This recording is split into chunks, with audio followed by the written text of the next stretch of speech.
Friggin' what up, dude? It's Charter Wilson, and I'm the host of this podcast that's mine. Going to be called History is Dank. History is Dank with Charter Wilson. Dankness from the ground. Friggin' what is up, dude? Another legit ep of History is Dank. Friggin' little personal history, dude. What's going on with me recently? Freaking been crushing a lot of movies lately. Been doing movie nights, date nights in with my GF, just crushing movies. We watched, when this comes out, it'll be a little bit dated, but we watched King of Staten Island. Have you watched that yet, Aaron? I have not. I liked it, dude. But yeah, it's got my boss in it, Bill Burr. Yeah, oh, dude. He crushes it so hard. He's so good. He every performance is really, really good in that. Like, there's some actors who are kind of getting their breakout roles. I was in a improv class at UCB with Lou Wilson. He's in there. He plays one of Pete's buddies. He does a great job. Crushes all of his lines. Yeah, Pete Davidson does a great job. You know, tapping into the true life pathos. Gotta respect that. The emotional mining. It's a slice of life picture. It's definitely got Judd Apatow's trademark. Too long, no question, too long. But you know what? I'm having a nice day night with my GF. Let's go. Make it a few hours. You know, we're cuddling on the couch. You know, every once in a while smooching when there's a nice little cute love scene. You know, it's kind of nice. Inspiring some cuddles post movie watching. Very, very freaking dank when a movie does that. You know, sitting there digesting. Maybe dive into maybe enjoy ourselves once the movie's done. Even though we didn't, we got tired because it was a little long. We started a little late, and. But me, I've been a night owl. I've been a freaking night owl. I'm crushing movies late at night. I'm doing double features. I'm staying up till 2 a.m. It is destroying me the next day. I'm getting nothing done, and I love getting stuff done. Love waking up Michael Douglas style, dude, from Wall Street, just 6 a.m., calling everyone in my freaking Fave 5 on my phone saying, you got to be here. You got to see this sunrise. It's gorgeous. I'm up with the markets in Japan. Let's go. They're dancing over there. The numbers are dancing, and I'm about to tango, baby. Let's go. We're moving units. Feed me your funds, baby. I'm gonna make you 5,000 by sundown. Let's go. And that's just me, dude. It's just a fantasy that I'm living out in my dome, to just cruising on ATVs, listening to frickin' I'm blank Brian Eno songs, dude. Freaking Talking Heads, just cruising, dude. Be fire. So yeah, dude, been freaking all crushing a nice dank, you know, rom-com, cute movie with my GF. Then my GF goes to bed, and I will watch violence. You know, and I've talked about this before. I love violence in my films. You know, I'm sick. We're twisted. You know, it's the Roman within me. You know, I think it exists in all of us, dude. Seeing that violence. Why do we watch it? Does it make me feel powerful? I don't know. I'm entertained by it. And I put on a movie that's not actually violent, but it's a guy movie. It's maybe a guy flick. Maybe could be considered that. Few Good Men. You know, it's got men in the title, dude. And what a great movie, dude. Aaron, you like A Few Good Men? It's been a long time since I've seen it, but yeah, obviously you got some great scenes in there in the courtroom. All you need for a dank movie, my dog JT told me this, you need 3 good scenes, you got a movie. And dude, a good courtroom drama, love it, dude. And JAG Court, let's go. JAG is a badass name for court, dude. I want to go to JAG. I'd almost like want to, you know, go AWOL if I was in the army, just to be like, dude, I'm going to JAG, dude. I guess now all I could do is, you know, if I'm Michael Douglas, dude, from Wall Street, just invest well and then get myself a Jaguar, dude. Jaguar's got to be the least cool rich dude car you can get. I don't know. Maybe I'm being judgmental saying that, but it's like, I've valeted a lot of cars. You know, I could look at people, and I could probably, and this is stereotypical, but I don't think it's too offensive, but I could look at you and be like, I know what you drive. I know what type of car you are.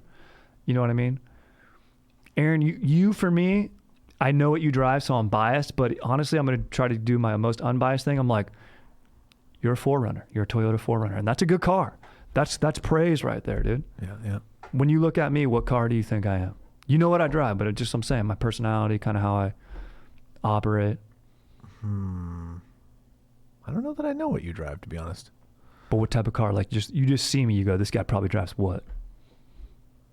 I'm going to say some sort of hybrid SUV. Oh, dude, thank you. Dude, that's my life goal, dude. Yeah.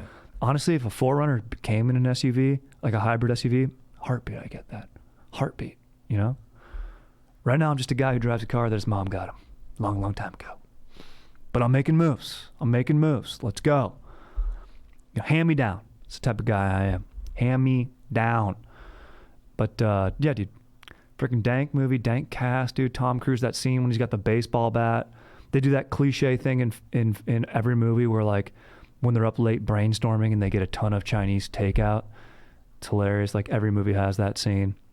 And Kevin Pollak's in there, dude. Kevin Pollak, I got a good Valet story about him.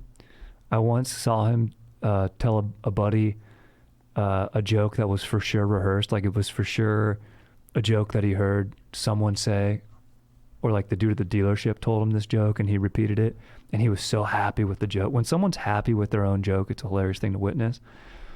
But he was driving a Tesla, and I feel like anybody who drives a Tesla will let you know that they drive a Tesla immediately.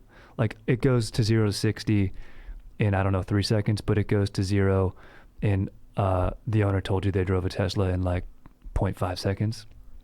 And Kevin Pollak's just telling his buddy that he's just like, oh yeah, this was a few years ago, kind of when the Model S came out and people were all stoked on them. And they are sick. The SUV, Tesla, sorry, I'm going to say it right now. If you're listening and you got the bank, you got the disposable income to get one, avoid it. Yeah. Avoid it. 100% agree. It's not. It looks like a minivan. Yeah, it looks like a minivan, and the features are annoying. If you park in an underground structure or subterranean parking, the doors open up. What are you going to do? Ding your door? You're going to scrape your door? Boom. You better know a paint guy. Better have a guy. But if you're the person who's driving a Tesla, you probably got guys for tons of stuff. I got my guy. That's my Christmas guy. He comes over, puts up the lights every year. It's great. That's my Christmas guy. I got my Easter egg guy. You know, I got my holiday guys. I got my interior guy. I got my exterior guy. You know, a lot of wealthy people, they got guys. It's kind of how it is. Where I'm from Orange County. You know? People got guys. But even though they talk like New Yorkers, it's just fun to say that. But Kevin Pollak tells his buddy this joke. He's like, yeah, Tesla, it's great. You know, zero gas, zero emissions. You know, feeling good about it. You know, thing just takes off. Feels like a roller coaster. It's got no gears, which is true. It is awesome. I've absolutely gunned it in Teslas on the job, and it is fun, dude. You don't feel like, even when you're in a Porsche, you feel the little vroom, vroom, vroom, and it like, it's auto. You know, if it's an automatic transmission, it's switching gears immediately for you in a very efficient way. But a Tesla just goes. Feels like you're on the freaking Batman ride at Six Flags. It's sick. It is sick. Maybe want to freaking get a slushie and just boke after I freaking cruise in that Tesla. But anyway, dude, I'm taking too long to retell Kevin Pollak's joke. Which literally all he does is go, oh yeah, carbon emissions, totally free, eco-friendly car. You know, if you water this key, a plant grows. That's literally what he says. He goes, yeah, if you drop this key in a glass of water and you wake up the next day, a plant's gonna grow. Hilarious joke, Kevin. I don't think he has kids, but that's a dad joke. 100% dad joke. 100%. I once also saw Kevin Pollak driving to Vegas one time. He was crushing in and out, dude, and I saw him. I clocked him. Oh, it's Kevin Pollak. Sick. This is going to be a good trip. Maybe I'm going to have to lay a little bit more down at the craps table now that I saw Kevin Pollak. I don't know why, but when you're gambling, you take things that make zero sense and you allow them to influence dumb bets. So be aware of that. He hosted Celebrity Poker Showdown. I feel like he was definitely the type of guy who goes to Vegas to play some poker. I've never played poker in Vegas. I have, yeah. Really? What's it like? Are the guys there like... I was playing at the height of the World Series of Poker, like 2005. Mm-hmm. So yeah, it was a little crazy. A lot of young guys. Exactly. Thinking they were tough. Yeah, you get young. Yeah, the toughness factor of like, I'm going to out-dupe you. Like, I don't know, dude. Yeah. It's not a tough guy's game. I guess it's like I don't know. You gotta have confidence and ego, and you gotta not have tells, I guess. I mean, I've got a sick pair of tack glasses. You know, I've got a solid poker face. That's about it. Other than that, I'm going to need a good hand. But, yeah, dude, that's freaking it. Just been being a night owl lately, dude. Freaking hoo-hooing on my freaking couch, just crushing flicks, dude. But while I was crushing A Few Good Men, which Jack Nicholson's hilarious in that movie, dude. You can't handle the truth. Somebody actually DM'd me and JT, and they asked, like, they're like, dude, Jack Nicholson, like, he actually had, I'm kind of making his voice sound, like, unchill, but he asked a good question. He's like, was Jack, like, a bad guy for, I mean, he was keeping the, you know, he's saying that there are, you know, what is that line? He's like, there's 1,000 guys who sleep 200 meters from my head who want to cut it off every single night or something like that. And he's like, kind of carves himself out to be a hero, but I'm like, no. Jack Nicholson's character's flaw is not that he is there upholding, you know, peace in it, you know, or whatever, you know, protecting the free land, as he says. He has hubris, dude. He thinks he's a king, and that's why he's making those decisions, because he is enjoying the power of it, not because it's not being Machiavellian. He's not, you know, working towards a greater means.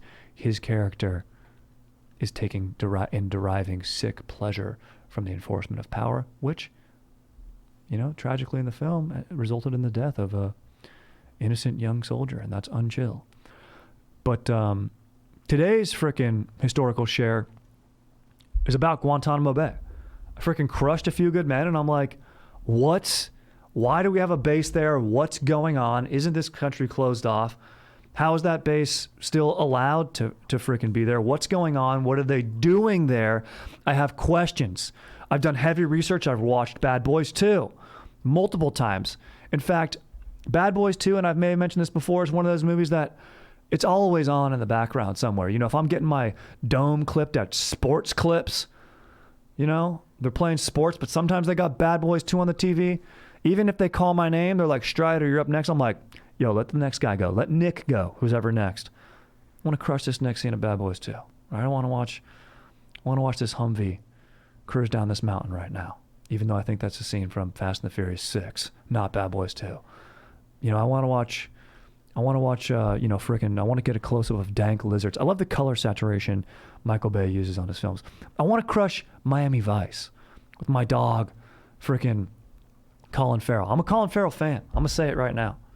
Aaron, how do you feel about Colin Farrell? Fan.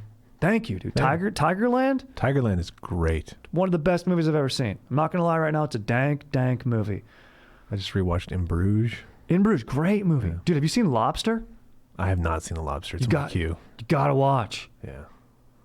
I don't want to influence you. First 2/3, one of the best movies I've ever seen. I've heard that about that. Back third, gets a little too Yorgos.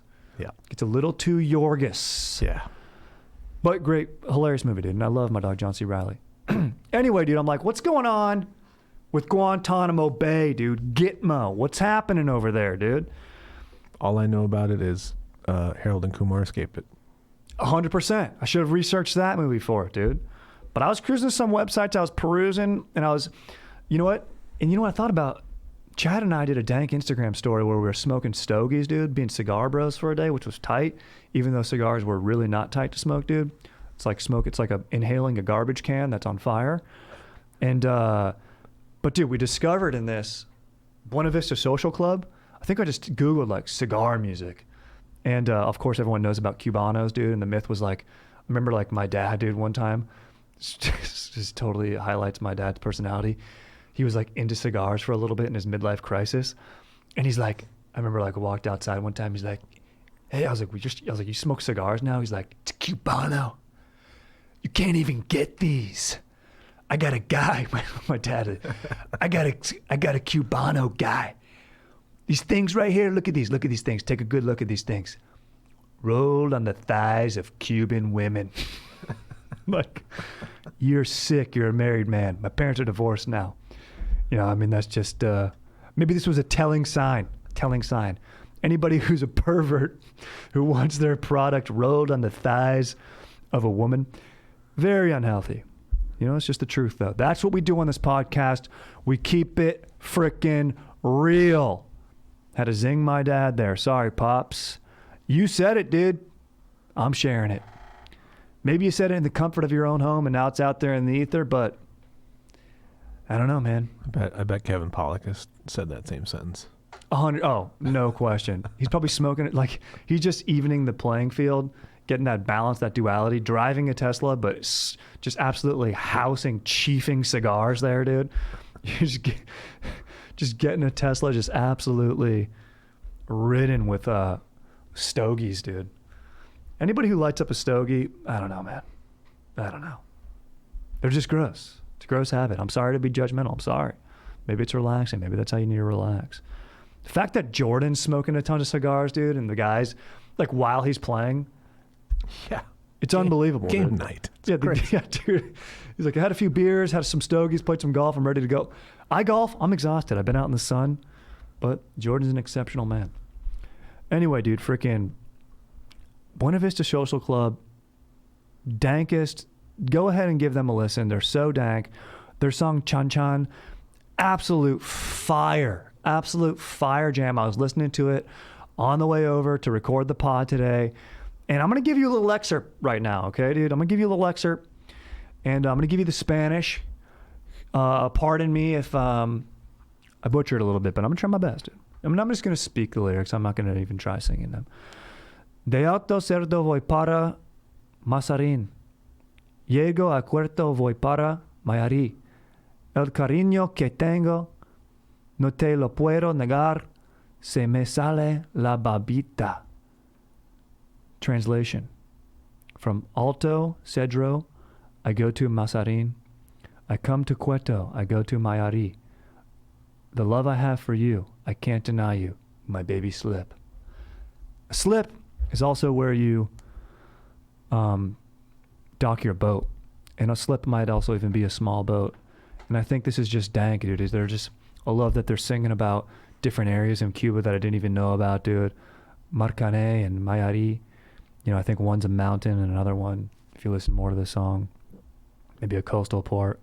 And dude, just him talking about, is it his love for the boat that he can't deny, his love for the sea, which feels very, very Cuban to me. And, you know, being a dude from SoCal, I mean, I get that. I do suck at surfing.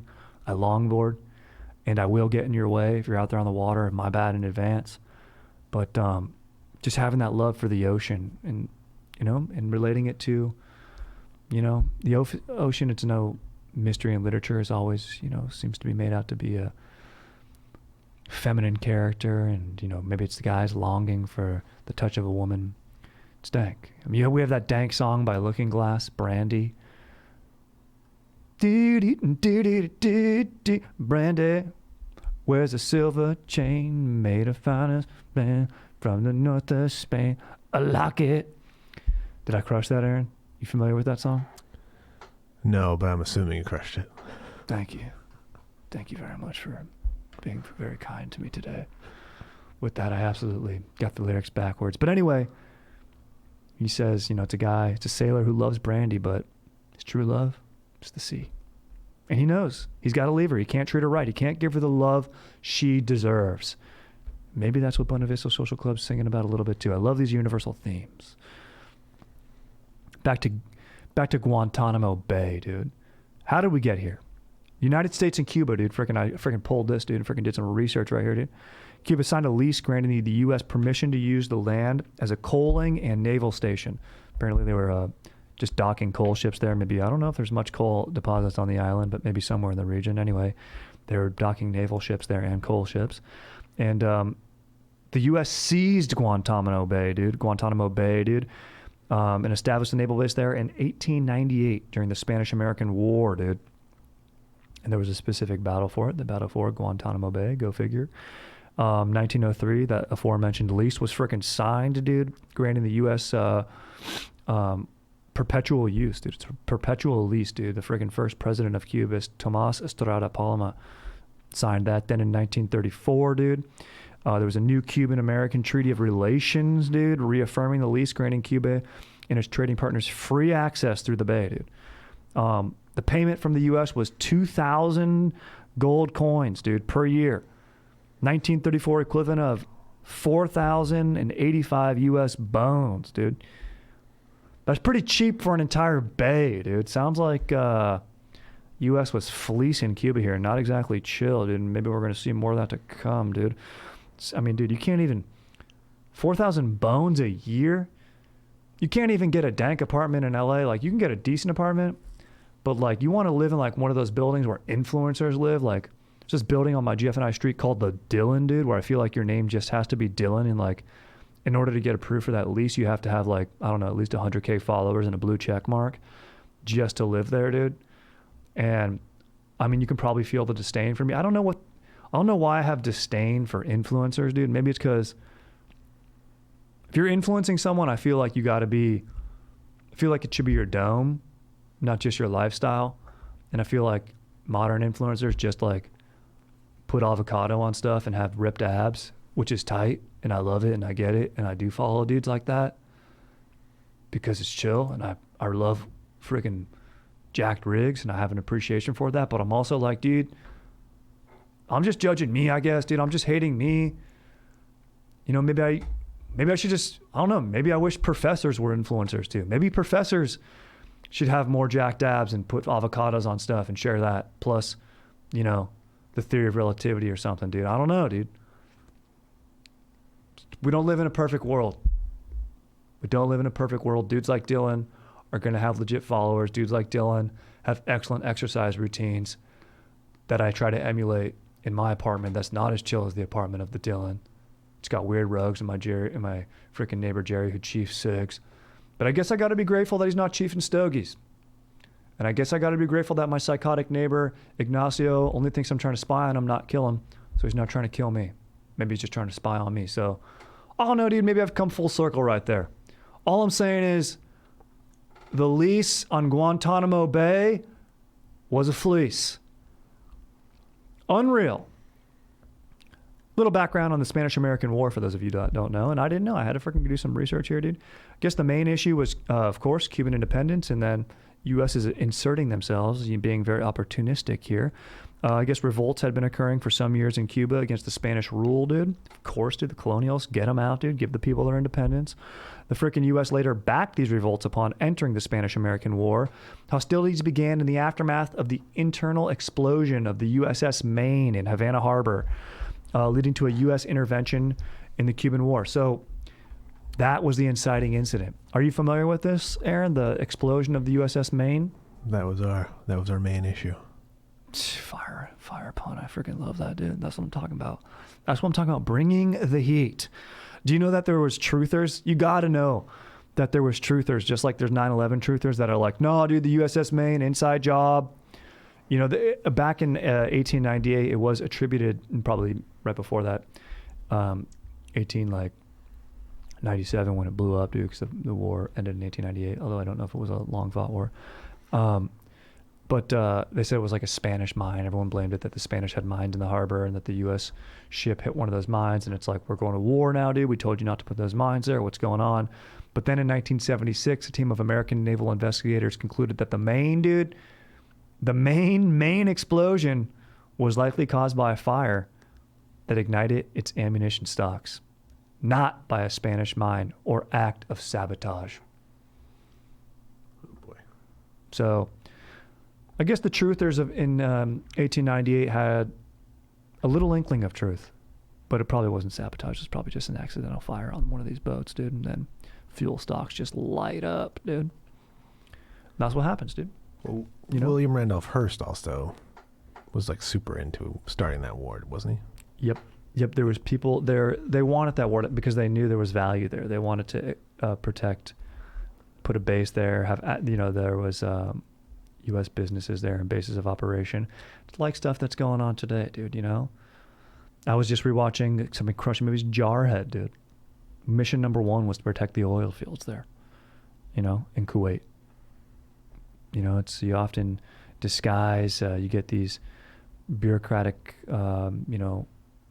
reasons for going. Saying, "Oh, we're going to go help the people," but really, it's at the dollar. Quite a cynical approach. I've been cynical today. Dude. I don't know. But let's get back to some Stoke. How can you talk about the Spanish-American War without talking about your dog, Teddy Roosevelt, and the Rough Riders, dude? I didn't know this, though. And this is took this from a little dank website here, dude. Like, it's got like library.gov, dude. Just like a bunch of government stuff that they freaking like to share about sick chillers that were in government. And of course, Teddy Roosevelt was one. And he's talking about, dude. So before becoming freaking president of the U.S., dude, Theodore, dude, freaking Teddy Roosevelt, dude, was the assistant secretary of the Navy. Boom. This guy's already crushing it. Dude resigns in 1898 to organize the Rough Riders. He's like, dude, I got to go get me some. Freaking just cruises out there. First voluntary cavalry in the Spanish-American War. There was other voluntary cavalry somewhere in the Civil War. Nathan Bedford Forrest, dude, freaking started the KKK. Not a chill dude. He had a voluntary cavalry, dude, just because he was freaking affluent, dude. Anyway, dude, Teddy Roosevelt, dude, freaking just fighting against Spain over Spain's colonial policies, dude, with Cuba, even though, I mean, you got to say, this is sort of neocolonialism by the U.S. here, so a little hypocritical, but still, dude. Rough Riders, dude. He gets a ragtag group of freaking cowboys, miners, law enforcement officials, and Native Americans to join his crew, and they participated in the capture of Kettle Hill and then charged across a valley to assist in the seizure of San Juan Ridge, the highest point of which is San Juan Hill. So you got to take the high ground, dude. You know, that's rule number one in battle. Get the high ground, dude. Superiority, dude. I know that when I'm dropping into war zone, dude, and I'm closing out on final circle, I'm countering, I'm freaking edgelording with the gas, and I'm taking the high ground, dude.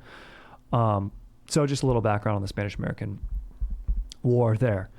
Now we're going to fast forward, dude. Let's get back to Gitmo, dude. Let's get back to Guantanamo Bay, dude. What piqued my interest here, dude? I mean, I don't know, dude. There might be some young dudes listening that don't even know what Guantanamo Bay is, who haven't even seen A Few Good Men, dude.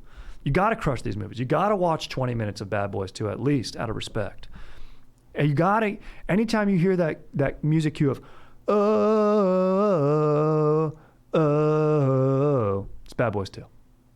It's Bad Boys 2. It's been commercialized in a dank way. Unlike Led Zeppelin songs, which have been commercialized by Cadillac, you know, I'm like, dude, can't even listen to those Led Zeppelin songs anymore, and they're so dank. All I do is think of a freaking Escalade. Not hating on Escalades, but, you know, you don't like to see them get commercialized, dude. Look at me, dude. Speaking out against the capitalists right now. Getting wild here on the pod. Getting wild. Getting nuts. So freaking, you all know this character, dude. Fidel Castro, dude. Part of his July freaking 26th of July movement, dude. Freaking ousts Cuban dictator excuse me on this, dude. Batista's his last name, dude. Fulgencio is his first name, dude. He flees Cuba January 1st, 1959, dude.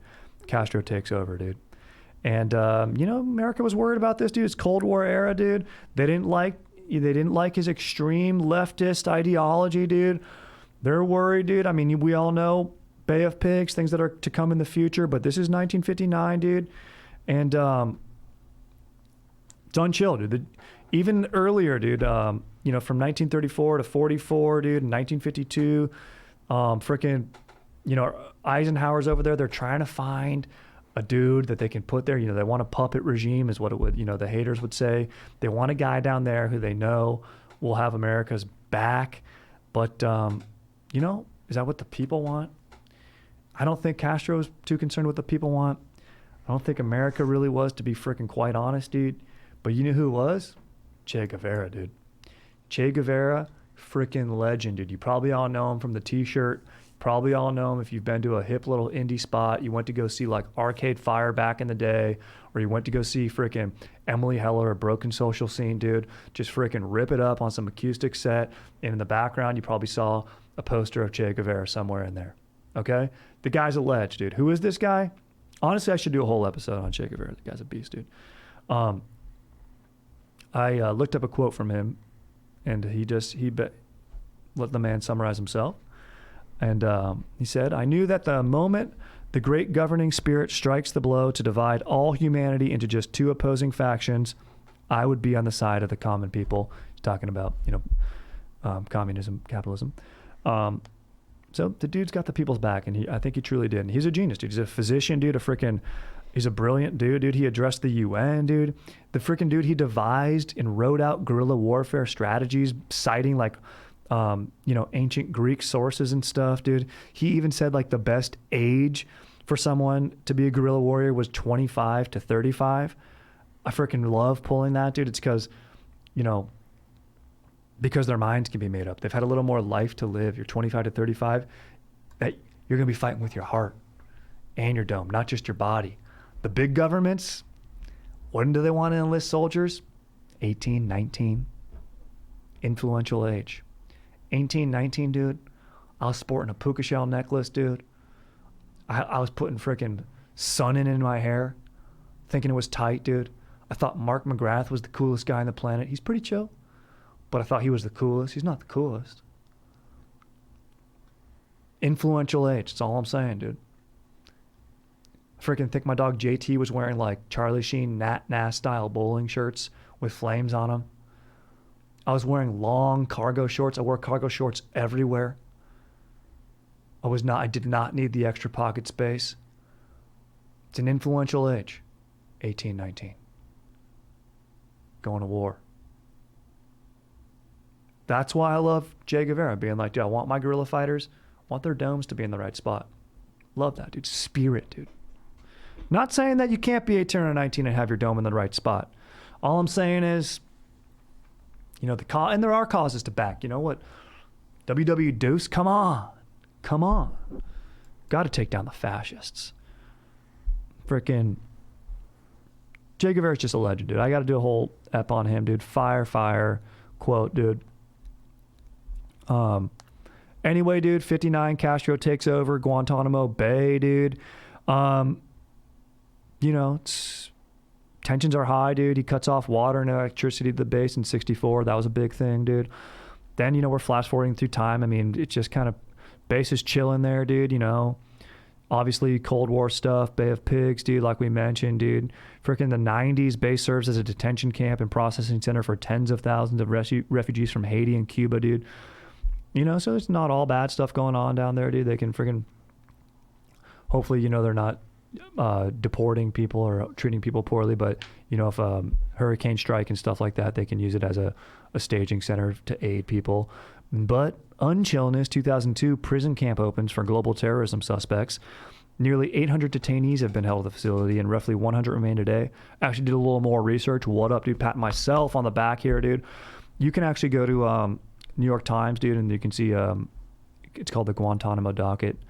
And there's 40 current detainees there. You can get all their names and where they're from and what they're being held for. And of the roughly 780 people who have been detained there, today 40 remain. And then, of course, I think like under, what's his freaking name? Dick Cheney and the Bush admin, dude, freaking, I think they were doing unjust, they were like waterboarding people, which is just not chill. And dude, even in film, whenever there's a torture scene, even in Game of Thrones, Aaron, we were just talking about this, dude. And this is a slight spoiler, but honestly, with the character, I think, what's the character's name? Ramses Bolton, dude.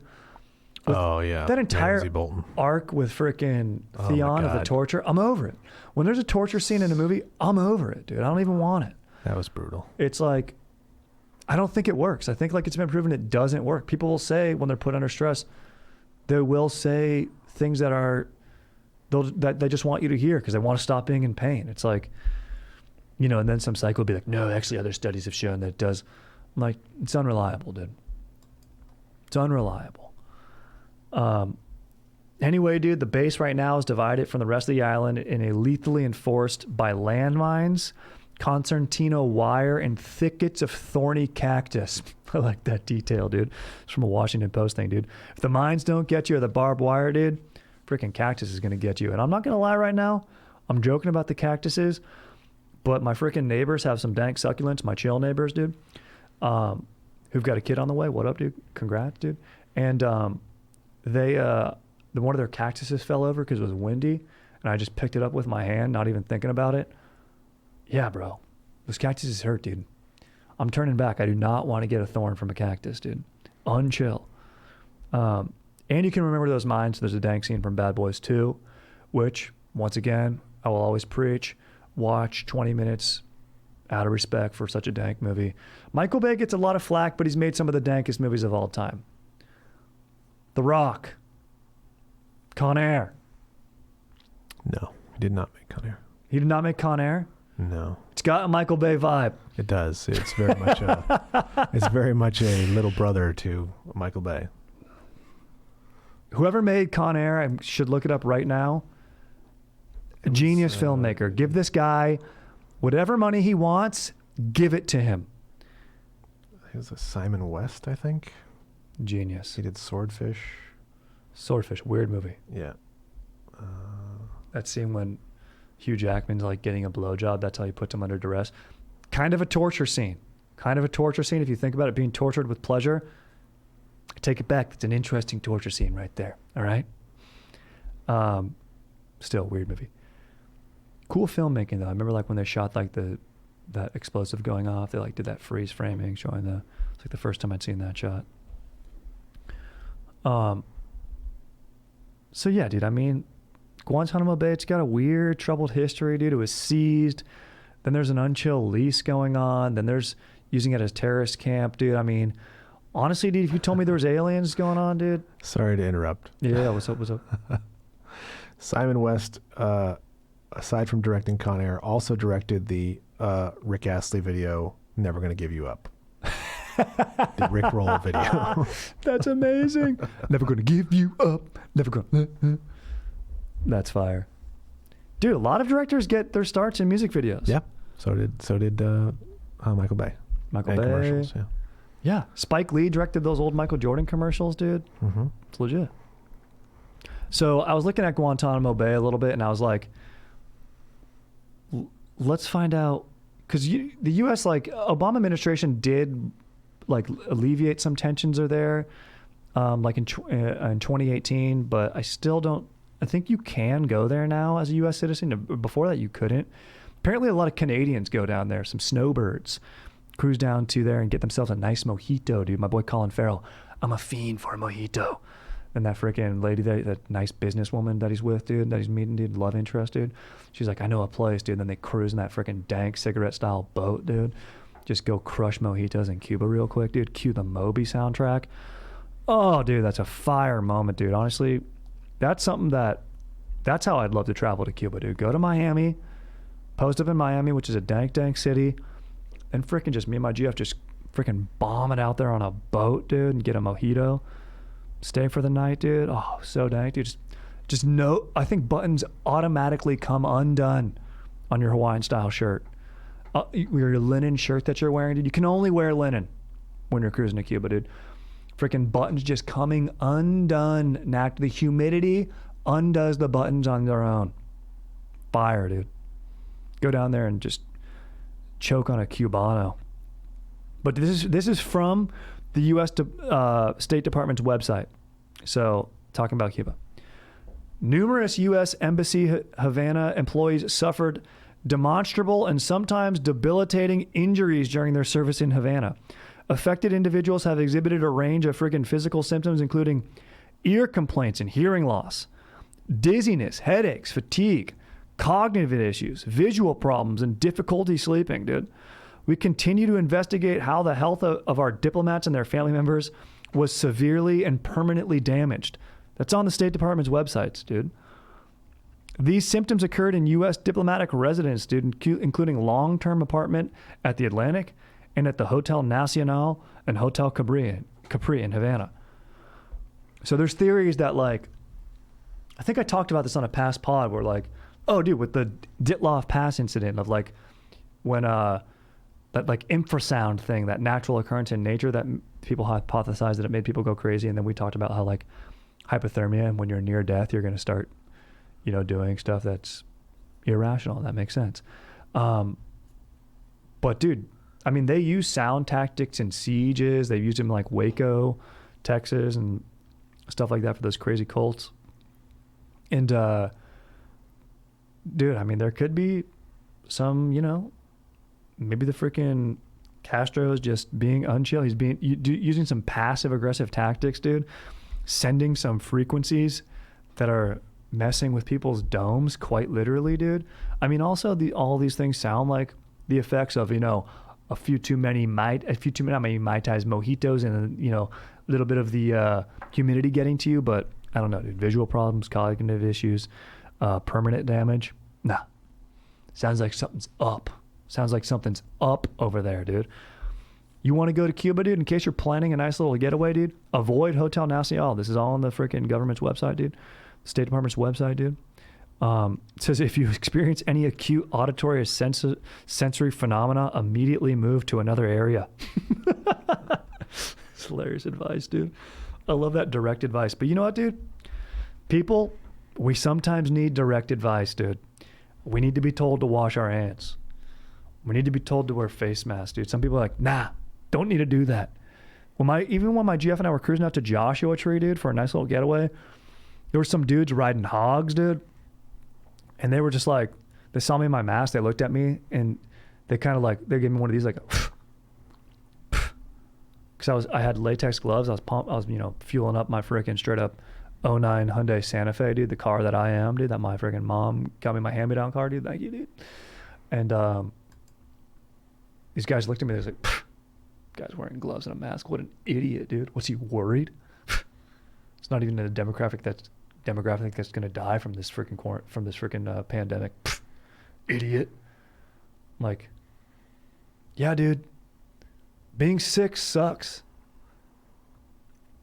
Even when I have to blow my nose, I get irritated. I get mad when I have to sneeze too many times in a row. Yeah, dude, even if I don't die from COVID, I don't want it. People get fucked up from it, dude. I don't want to go to Cuba and get freaking auditory sensory phenomena, dude. Yeah, I'm going to move to a different area. I don't know. I took that in a direction that was personal to me, dude. Maybe I'm fired up. Maybe I had a few too many cups of Joe this morning, dude. But, dude, if people are going to go out of their way to be safe or cautious, it's like, dude, you know when you get the schmoll, when you're going out like on the lake or pontoon boating, dude, I love pontoon boating in Havasu with my boys, okay? I love it. But when I'm not going to jump off the pontoon boat until I see the meter reader letting me know the water's deep enough, bros that are like, dude, I'm just going to jump in, I'm over it. No, dude. The water could be 3 feet deep there. You jump in head first, you break your neck, you're done. I know I sound like an adult who's worrying right there, but guess what, dude? Safety first, dude. Then let's party, okay? Especially when my buzz is on, you know? When I'm freaking banana boating with my boys in Cabo outside the Mango deck, dude, and I'm like, yo, can we get 14 dudes on there? And the dude's like, no, you can't get 14 dudes on there. I'm like, but it really raise our stoke for all of us to get on one banana boat at the same time. And he's just like, dude, the boat won't even work. And I'm like, you know what? Safety first, dude. Thank you. Thank you for having my buzzes back, dude, even though my buzz was being irrational.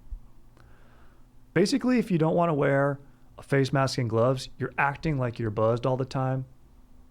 And it's chill to get a buzz on, but it's not chill to be buzzed all the time. That's my takeaway, dude. Anyway, dude, freaking, if you're going to cruise to Cuba, if you can, I think it'd be a dank country to go to, dude. I watched Conan down there, dude. He's freaking going to some nice rum distilleries, dude. The people are amazing, dude. Already mentioned Beneficial Social Club. There's dank movies about the culture down there, dude. Freaking Ernest Hemingway was there. He cruised down there, dude, to pull this freaking quote from the Smithsonian magazine called Hemingway's Cuba. Cuba's Hemingway. By Valarie Hemingway. I looked this up, dude. Did some more research. What up, dude? She married Hemingway's son. She was Hemingway's secretary. Was married to his son Gregory for a while. And this is a quote from her article, dude. About Hemingway, dude. And maybe a little bit about Cuba here. Hemingway was born a friggin' teacher, dude, and a lifelong student of nature, sports, history, and everything he engaged in. And his sense of humor is often overlooked, dude. He loved wordplay, so did I, dude, and so does Aaron, as you might expect of a writer. But he also frickin' was a gifted mimic. He taught me to fish. Yeah, dude, that's pretty sick. He's doing impressions, dude. What up, dude? He taught me to fish for marlin in the Gulf Stream, to evaluate a fighting cockfights, dude. Inhumane, I kind of got a little bit stoked on a little bit. Maybe, you know, I don't know. Inhumane, can't be going to I shouldn't be getting stoked on cockfights, dude. Honestly, I've never seen one. I probably wouldn't like one if I saw one in real life. But it's cool that he indulged in the culture for a little bit. Taught her to shoot a rifle, dude. Then told me what to read and how good writing must be based on an intimate knowledge of a subject, dude. You got to live before you write, dude. My apprenticeship may have been the most transformative any young secretary has ever experienced, dude. Pretty sick, dude. So, you know, obviously an influential guy, dude. not too much about Cuba there, but dude, I mean, he's talking about freaking marlins. The guy wrote The Old Man in the Sea, dude. I pulled this freaking quote from that book. And honestly, dude, I think every single book report I've ever done in my entire life, and I want to start reading more books and doing book reports, dude. I got a theory, dude. If you do a book, every adult should do a book report once a year and then orally freaking perform the book report orally in front of everybody, dude, as a presentation, PowerPoint style, in front of people whose opinions they care about. I think it'd make the world a better place, dude. Putting yourself out there, increasing your knowledge, dude. Maybe we make it a requirement to vote or something. But anyway, dude, I pulled this freaking Dank quote from Old Man in the Sea, dude. As the shark feasts on the giant marlin, the old man works so hard. Oh, no, dude, sorry. That's my take on the quote. Hold on, dude. This is what I'm talking about, dude. This is the quote, dude. Quote, now is no time to think of what you do not have. Think of what you can do with what there is. It's fire. I think that quote right there sums up a lot of Cuba. The embargoes the U.S. placed on them, dude. The dictatorships they've gone through. The people, dude. Che Guevara, dude. Freaking legend, having the people's backs, dude. The people down there, dude. They're essentially trapped in it's like kind of time traveling. I've heard if you go down there, you talk to these Canadian snowbirds, dude, of which I've talked to one in my life. The people get creative, dude. They're making new engines. They're building engines out of washing machines to power vehicles and boats, dude, which speaks to how the lack of access they have to proper resources, and hopefully life will get better. But part of the culture that they have is this ability to be so resourceful and such a amazingly creative and freaking honestly, dude, from watching Conan without Borders, loving people, dude, and the music that they've created is so freaking legit. And I think that this quote from Old Man in the Sea, this is Hemingway writing freaking back in the day, freaking 60s, dude. So a bygone era, dude, an era that the people, like I mentioned, dude, might be freaking straight up trapped in that era because of embargoes and stuff. Just making do with what they have, dude. And this freaking old man goes out, he catches the dankest, biggest, freaking fattest marlin, dude. Tragically, dude, the sharks are freaking snacking on it, dude. And he's thinking to himself, dude, he's like, dang it, dude, I had the best marlin. This was going to change my life. I was going to get respect from my peers, from the young people down there who talks S, dude. Even though I don't let it get to me, they just look at me as some crazy old man, dude, even though he knows he's not crazy, dude. And he catches the most legit marlin, dude. Freaking struggles with it to catch it, dude. Cramping up, dude. Reeling this thing in, battling it, dude. And just catches the freaking marlin, and then the sharks are eating it, dude. And he's thinking to his dome, he's like, dude, he's having the right perspective. I still have some of this fish left, dude. What can I make do with what I've got here? I can't be focusing on what I lost. It's perspective, dude. It's freaking life, dude. It's things are going to happen to you. It's the attitude you have when they do, dude. That makes it legit. You know what I mean, dude? And, dude, I can relate, dude. I've been hungover bad, dude, in Cabo, dude, going deep sea fishing with my bros, dude. Freaking just housing, dude. I stayed up all night. Was that freaking Senor Frogs, dude? Or no, was that El Squid Row? Raging all night. Didn't even sleep, dude. Maybe half an hour. This was a few years back, dude. And housed some freaking screwdrivers on the boat in the harbor. And I'm like, dude, this is I didn't even know the difference. I'm like, we're in the harbor, dude. The water's flat, dude. This is chill as hell, dude. Stoked on this. Have a freaking omelet on the boat, dude. A few more freaking screwdrivers. Let's go. As soon as we get out of the harbor, 6-foot swells, 96% humidity, boking overboard, dude. But honestly, I did my part, dude. Kind of attracted some fish, dude. Watched my buddies reel in some freaking fish. It was catch and release. And was sick to watch them battling 45 minutes, dude. One of my boys who had played linebacker at SC, dude, captain of special teams, dude, struggling to reel in the freaking marlin, dude. And it wasn't even as close to the marlin as big as described in The Old Man in the Sea. So just respecting that, that life experience, dude. You got to get out there. You got to live, dude. And, it's amazing what you can think about watching a movie like A Few Good Men, doing a little bit of research. I think that's what's Dank, dude. You got to take in the freaking mediums that you enjoy, dude, whether it's straight up books, movies, podcasts, whatever. Then let it inspire your own research, dude. Maybe that's what I'm just trying to do here today, dude. Freaking inspire some research, looking at Guantanamo Bay, dude. I mean, a lot of its past was shady, dude. I went to a few different things, dude. Freaking cruised Smithsonian, history.com, dude. Cruised freaking, of course, Wikipedia, dude. Cruised Dank movies, dude. Miami Vice, Bad Boys 2. Freaking all sorts of stuff, dude. And you can't find out that much, dude. Shady, dude. Shady stuff going down, dude. But it's crazy, dude. Aaron, what do you think about Gitmo, dude? I think since it is shady, we should close it. Yeah. I think that's the move. And give the land back. Yeah. We don't need a base there. Nope. I mean, we can put a base. I mean, well, an annex is Puerto Rico. I mean, I did mention like, oh, it can be used as a staging point to help people in a relief station for the Red Cross and stuff. And, you know, if there's hurricanes and stuff in the region, better response time. But we can do that from somewhere else, or like allow access and allow more people that are from Cuba to work there. Like you look at Guam, and there was messed up. Like I think people in like Guam's votes weren't being counted a while back, which is so unchill. And tons of people there are in the military, and that whole base is like served, or not served. What am I talking about? The people serving there are like literally doing more than the average U.S. citizen does. Definitely my frickin' self, dude. I mean, don't get me wrong, dude. If we're including frickin' wanking drill factory and dropping in a war zone, then I'm doing a lot. But if we're talking about like doing actual legit work, and don't get me wrong, that Parkway starts scoring fat tips, dude. But these people, like, their votes should 100% be counted. They honestly do. They can probably do book reports freaking super, super well if they're taking my rule of having to do a book report in order to vote. So it was whack. But it's like, dude, why can't the Cuban people work? Why can't we use the Guam model then? Of course, we need to, you know, have more chills. And I do believe that the votes are being counted now, although we'll see in this upcoming election in 2020 with frickin' Trump saying no mail-in ballots and what the pandemic's going to do. That's a whole nother can of worms we're not going to get into. But yeah, dude, I don't know. Aaron, I agree, bro. I agree, dude. Let's take some frickin' cues. What do you say? Questions, dude? Yo, Strider, dude, name's Jacob, man. Thank you so much for responding to my DM. It made my day. Fired up. I always try to respond to DMs, dude. Had to flex my on my boys for it, too. That was pretty dank. Nice, dude. So I got a deep question for you, you and the squad. What is the epiphany of your squad really being 100% bros? How would you know, like, these are my dogs for life, you know?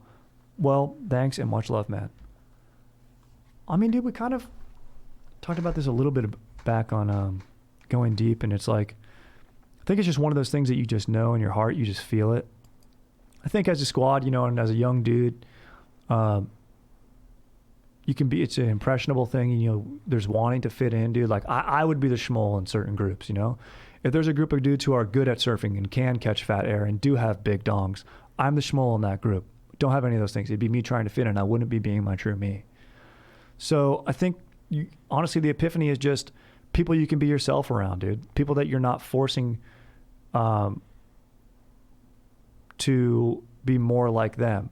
And there's two sides to that coin, because if you're surrounding yourself by, like, you know, my friends, my freaking squads, freaking Dank, Chad, and JT, dude, they're legit dudes. They're working hard. They're making moves, dude. They're freaking activists. They're trying to get, you know, raise awareness for change, dude.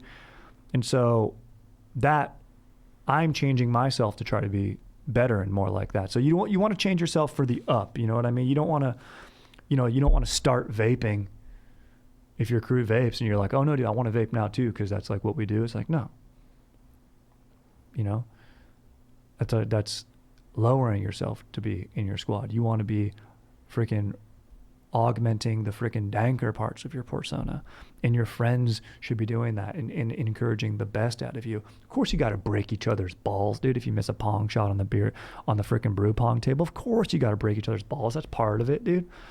But I think the big teller is, you know, you just got to, you know, they say, what is it? Warren freaking Buffett says you're the cumulative sum of the 5 people you hang out with most. I mean, you know, surround yourself with people that, you know, it's like playing pickup basketball, dude. You're not going to get freaking better playing with little kids who you can dunk on, dude. You're going to get better playing with people who are dunking on you, and then you're going to learn to dunk on them, hopefully, you know?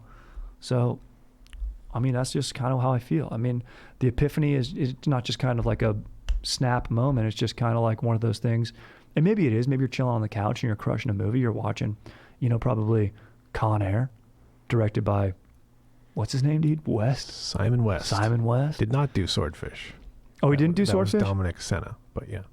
Senna, great documentary, dude. It's a great movie. You got to Ayrton Senna. You got to freaking watch that, dude. But yeah, I don't know, Aaron. What do you think, dude? I think relationships and squad stuff is just kind of, it's organic.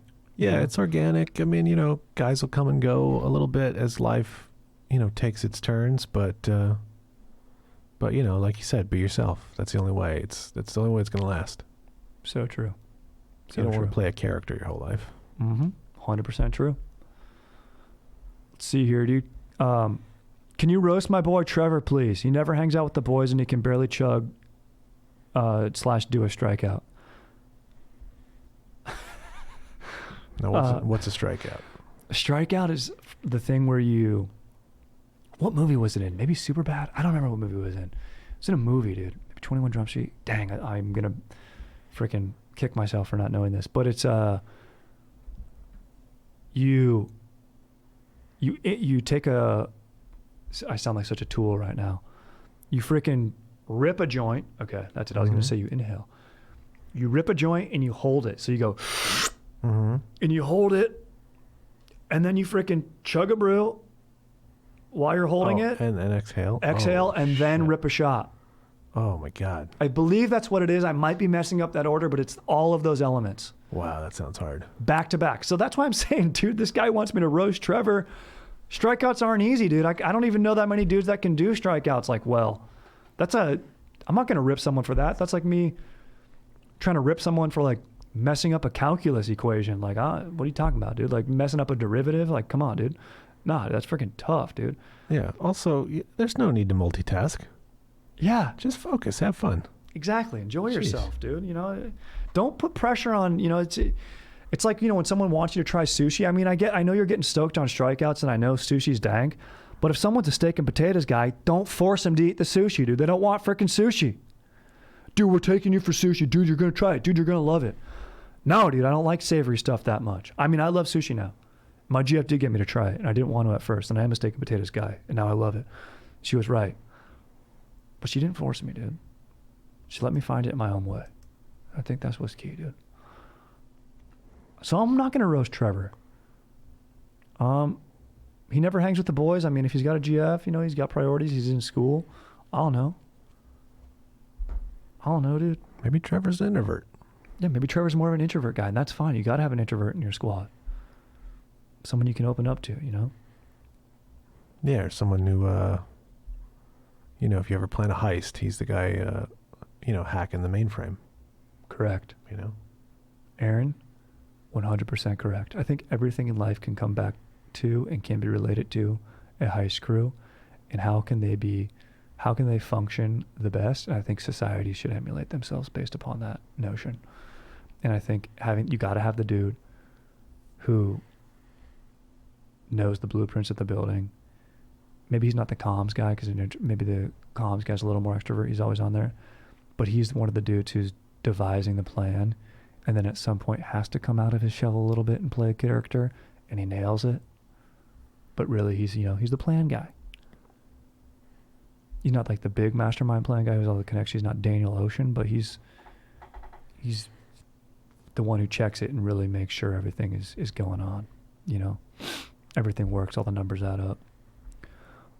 If you could live in any period in time from the past, when would it be? That's a fire question. I think about this quite often. Immediately my dome goes to Rome.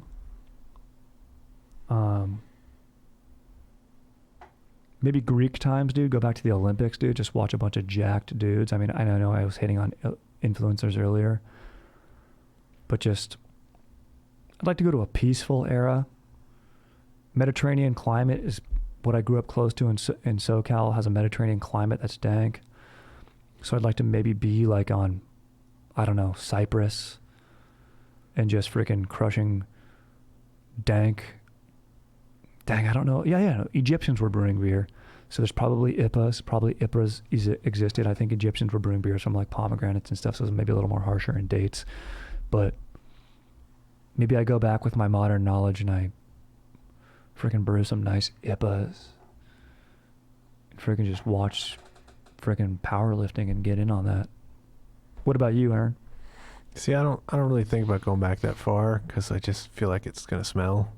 Yeah, Real true. bad. True. No dentists, yeah. jacked up teeth. True. Yeah. But then, ironically, with the bad teeth thing, I think I would love to go back to late 60s England. Whoa. Okay, what's going on there? I mean, you got the Beatles, you've got Hendrix is there. Yep. Just a lot of interesting cultural stuff going on. Cool freaking time. And they definitely had IPAs then. Mm-hmm. IPAs were on the scene. IPAs were developed because the brew could travel well. And the hoppier and the longer it sat, the better it got, and the alcohol content went up first. It was like an East India Trading Company, India Pale Ale. And that's where it sort of came. And then it just, got hip again. So I don't know. It might be tough to find one in 1960s London, but it'd be worth the effort, dude. We could crush some concerts, dude. Listen to some good bass lines, dude. Hell yeah, Hear dude. the music that inspired Joy Division. Sabbath. Oh. Zeppelin, early Zeppelin. Before they were commercialized. Well, yeah, obviously. Sick. Yeah. Some early Queen. Oh my, yeah, dude, yeah. This is a fire. Honestly, I think I might need to cruise with you now. Yeah. Honestly, I'm not even that good at Olympic lifting. My joints kind of give me problems from Valet now. So, yeah, dude, I think I might have to change it. That's what happens all the time, dude. You always make fire calls, and I got to switch up. That's it, dude. Fire calls. Say later to Guantanamo Bay, dude. That's it, dude. Got to freaking... all I know, dude, Guantanamo Bay, if there's anything, here's the takeaway. Future ghost shit's going to be going down there. Weird stuff has happened. There's no question it's going to be haunted at some point, if not already. I think we can all say that. That's a major takeaway. Other than that, dude, fired up, dude. Dank ep, dude. Hopefully you guys learned a little bit of something, dude. I was freaking fired to spread some knowledge. I'm always learning from my dog, Aaron, dude. Fired up. Thank you, Aaron. And freaking stay stoked, dude. Freaking lit.